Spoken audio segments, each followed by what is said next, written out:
बिस्मिल्लाहिर्रहमानिर्रहीम अस्सलामुअलैकुम नाजरीन, आज की जो मेरी वीडियो है ये उन लोगों के लिए है जो कि सेक्स के लम्हात से भरपूर लुत्फ़ उठाना चाहते हैं। उनकी जो टाइमिंग है वो बिल्कुल नहीं है, मनी जो है वो पानी की तरह पतली है। इस नुस्खे को इस्तेमाल करने के बाद इंशाल्लाह उनकी मनी जो है वो गाढ़ी होगी और वो अपने सेक्स के लम्हात से भरपूर लुत्फ़ उठा सकेंगे, उसको लंबा भी कर सकेंगे अपने सेक्स के लम्हात को, और अपनी बीवी को भी खुश रख पाएंगे।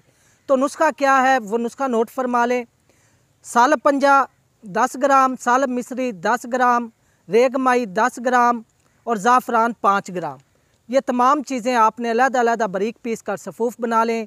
इसको आपने रात को सोते वक्त आधा चम्मच जो है वो दूध के साथ, आधा किलो दूध के साथ इस्तेमाल करें।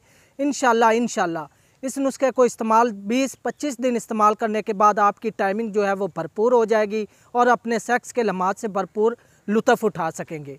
अगर आपको मेरी वीडियो अच्छी लगी हो तो मेरे चैनल हाफिज़ फ़ारूक अज़ीमी को सब्सक्राइब कर लें और साथ ही बेल आइकन प्रेस कर दें ताकि मेरी आने वाली हर नई वीडियो आप तक बर वक्त पहुंच सके।